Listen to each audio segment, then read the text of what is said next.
Hello everyone, welcome back to my channel. Today இந்த வீடியோவில் நம்ம எதை பற்றி பார்க்க போகிறோன்னா கியூபா அப்படிங்கிற ஒரு நாடை பற்றி தான் பார்க்க போகிறோம். கியூபா அப்படிங்கிற கண்ட்ரி வந்து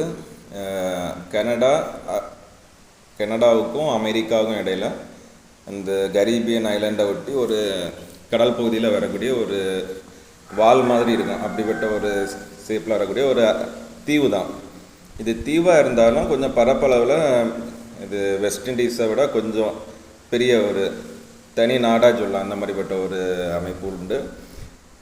உலகத்தில் வந்து எவ்வளோ வல்லரசு நாடுகள் இருக்குது, எவ்வளவோ பணக்கார நாடுகள் இருக்குது. எந்த நாடுகளாலையும் கொடுக்க முடியாத நல்ல ஒரு மருத்துவமும் நல்ல ஒரு கல்வியும் அந்த நாட்டில் கிடைக்கும். அந்தளவு தரமாக இருக்கும். இப்போ நான் இந்த வீடியோவில் எதுக்கு இந்த கியூபா நாட்டை பற்றி சொல்ல வரேன்னா, சமீப காலம் மட்டும் நம்ம இந்தியாவிலையும் சரி தமிழ்நாட்டிலையும் சரி நிறைய பேர் எனக்கு மருத்துவ உதவி வேணும், இல்லாட்டு கல்வியில் இந்த பிரச்சனை ஆகிட்டு நிறைய பேர் பெரிய பெரிய பிரபலங்கள்கிட்ட கோரிக்கை வைக்கிறாங்க. நிறைய பேர் வாட்ஸ்அப் குரூப்பில் சொல்கிறாங்க, இவர் வந்து ஹாஸ்பிட்டலில் அட்மிட் ஆகியிருக்காரு, இப்போ இவருக்கு 2 கோடி ஆகும் 1 கோடி ஆகும், இதை நீங்கள் ஜிபேயில் இவ்வளோ வச்சு என்ன முடியுமா அப்படி பண்ணுங்கள் இப்படி பண்ணுங்கன்னா நிறைய விஷயங்கள் பார்க்குறோம்.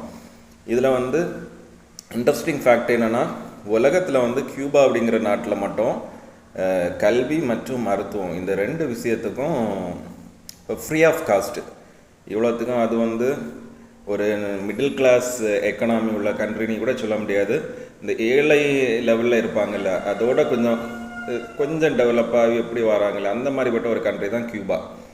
என்ன நிறைய விஷயங்கள் அவங்க பேசிக் லெவலையே என்ன ரீச் பண்ணலை. அதாவது உணவு உற்பத்தி, இந்த மாதிரிப்பட்ட உடை, இந்த மாதிரிப்பட்ட நிறைய விஷயங்கள் வந்து நிறைய நாடுகளை டிபெண்ட் பண்ணி எடுத்து தான் வராங்க. இப்போ ஒருத்தர் வந்து அந்த நாட்டில் ஒரு உதாரணத்துக்கு இப்போ ஒரு 100 ரூபாய் ஒருத்தர் ஒரு சம்பாதிக்கிறாருன்னா, அந்த 100 ரூபாய்க்கு அவர் வந்து ஒரு நல்ல ஒரு உணவு அந்த வீட்டில் எடுத்து அவங்க எக்ஸ்பென்ஸ் பண்ணனாலே இந்த 100 ரூபாயில் ஒரு 60 ரூபாயிலேருந்து 70 ரூபா வரைக்கும் செலவாயிடும், வரும் சாப்பாடு விஷயத்துக்கு மட்டும். அதுபோக மிச்சம் உள்ள அமௌண்ட்டில் அவங்க என்னென்ன பண்ணணுமோ பண்ணிக்கலாம். ஆனால் அந்த நாட்டில் வந்து யாரும் அக்ரிகல்ச்சரை வந்து ரொம்ப இதாக பண்ணலை. நல்ல செழிப்பான இடம் தான். ஏன்னா எல்லாருமே நல்லா படிச்சுட்டாங்க. அந்த நாட்டில் வந்து கல்வி மற்றும் மருத்துவம் என்ன வேணாலும் படிச்சுக்கலாம். அது வந்து நம்ம இடத்துல கவர்மெண்ட் ஸ்கூலில் வந்து ஸ்டூடெண்ட்ஸ் என்ன படிக்கிறாங்களோ அது மாதிரி தான். அந்த அளவு நல்லா இருக்குது. இதுக்கு முக்கியமான காரணம் பிடல் காஸ்ட்ரோ மற்றும்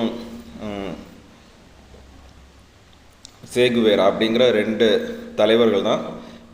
அவங்க எதுக்கு இதெல்லாம் கொண்டு வந்தாங்க அப்படிங்கிறத நான் அடுத்த வீடியோவில் சொல்ல போகிறேன். அது சொல்லனா அதிகபட்சம் 1 மணி நேரம் ஆனாலும் முடியாது, அவ்வளோ விஷயங்கள் இருக்குது. இந்த வீடியோ பிடிச்சிருந்தால் லைக் பண்ணுங்கள். தேங்க்யூ.